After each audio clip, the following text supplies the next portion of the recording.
Welcome to new TV Telugu. ఇప్పుడు AP top 10 చూద్దాం. Kakinada rural క్రీడా మైదానంలో ఆర్మీ రిక్రూట్మెంట్ ర్యాలీ ప్రారంభమైంది. ఉత్తరాంధ్ర, గోదావరి జిల్లాలు, కృష్ణా, గుంటూరు నుంచి ప్రతిరోజు సుమారు 1000 మంది అభ్యర్థులు పరీక్షలు రాస్తున్నారు. భద్రతా కారణాలతో గేట్లు మూసివేసి మీడియాకు అనుమతి నిరాకరించారు. నియామక ప్రక్రియ ఆర్మీ అధికారుల పర్యవేక్షణ కొనసాగుతోంది. విశాఖ జిల్లాలోని ప్రముఖ పుణ్యక్షేత్రం సింహాచలంలోని అప్పన్న స్వామికి నిత్య కళ్యాణం వైభవంగా నిర్వహించారు. సుప్రభాత వేళ స్వామివారిని మేల్కొలిపి సుగంధ ద్రవ్యాలతో అభిషేకం నిర్వహించారు. అనంతరం భక్తులకు దర్శన భాగ్యం కల్పించారు.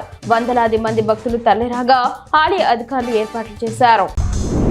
ఆగస్టు 30, 31 తేదీల్లో కడపలో జరిగే ఏపీ ఆశా వర్కర్స్ యూనియన్ 3వ రాష్ట్ర మహాసభలను నిర్వహించనున్నారు. ఈ సభలను విజయవంతంగా నిర్వహించాలని ఏపీ ఆశా వర్కర్స్ యూనియన్ రాష్ట్ర అధ్యక్షురాలు సుభాష్ని, రాష్ట్ర నాయకులు గుంటి వేణుగోపాల్, యూనియన్ జిల్లా అధ్యక్షుడు ఎం గంగాధర్ పిలుపునిచ్చారు. రైల్వే కోడూరు ఏఐటీయూసీ కార్యాలయంలో గోడ పత్రికలు ఆవిష్కరించారు. ఆశా వర్కర్ల వేతనాలు పెంచి ఉద్యోగ భద్రత కల్పించాలని వారు కోరారు. మదనపల్లె డివిజన్లో కురిసిన వర్షపాతం వివరాలను సబ్ కలెక్టర్ కార్యాలయ డివైఎస్ఓ శేషయ్య వెల్లడించారు. మదనపల్లె మండలంలో 15.8 మిల్లీమీటర్లు, కురబలకోట 35.2 మిల్లీమీటర్లు, బి కొత్తకోట 9.4 మిల్లీమీటర్లు, పీటీమీలో అత్యధికంగా 41.2 మిల్లీమీటర్లు, మొలకల చెరువు 18.2 మిల్లీమీటర్లు, రామసముద్రం మండలంలో 22.6 మిల్లీమీటర్ల వర్షం కురిసినట్లు తెలిపారు. వర్షాలు మరో 3 రోజుల పాటు కురిసే అవకాశం ఉన్నాయి. రెడ్డిగూడెం మండలం ఓబులాపురం వద్ద పంట కాలువ దారుణంగా మారిందని రైతులు ఆరోపించారు.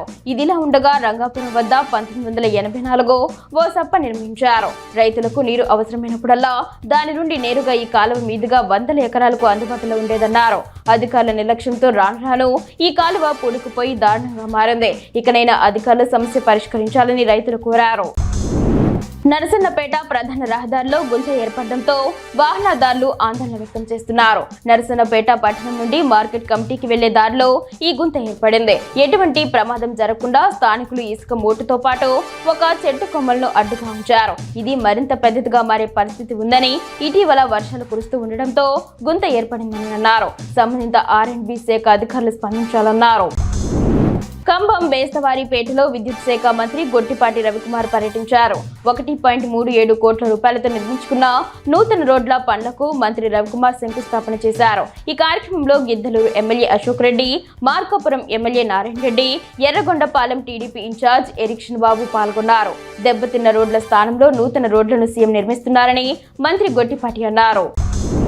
తొల్లూరు మండలం తాళాయపాలెంలో నిర్వహించిన సుపరిపాలన తొలి అడుగు కార్యక్రమంలో మంత్రి కొండపల్లి శ్రీనివాస్ పాల్గొన్నారు. ఈ సందర్భంగా ఆయన ఇంటింటికి తిరుగుతూ కరపత్రాలను పంచుతూ ప్రభుత్వ సంవత్సర పాలన గురించి ప్రజలకు వివరించారు. తమకు ఎటువంటి సమస్య వచ్చినా స్థానిక ఎమ్మెల్యే అందుబాటులోనే ఉంటారని, మీ సమస్యలను పరిష్కారం చేయడానికి ప్రభుత్వం ఎల్లవెల్లలా కృషి చేస్తుందని ఆయన హామీ ఇచ్చారు.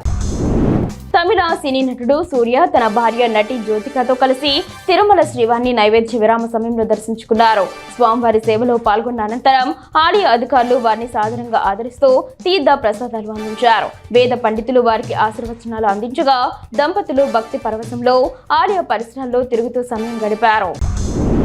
బోర్వకల్లు మండలంలో కురిసిన భారీ వర్షానికి లోతట్టు ప్రాంతాలు జలమయమయ్యాయి. కొండపోత వర్షానికి వాగులు, వంకల్లో నీరు పొంగి ప్రవహిస్తోంది.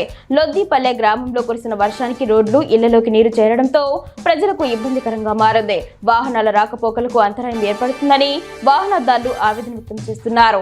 పంట పొలాల్లో నీరు నిలిచింది.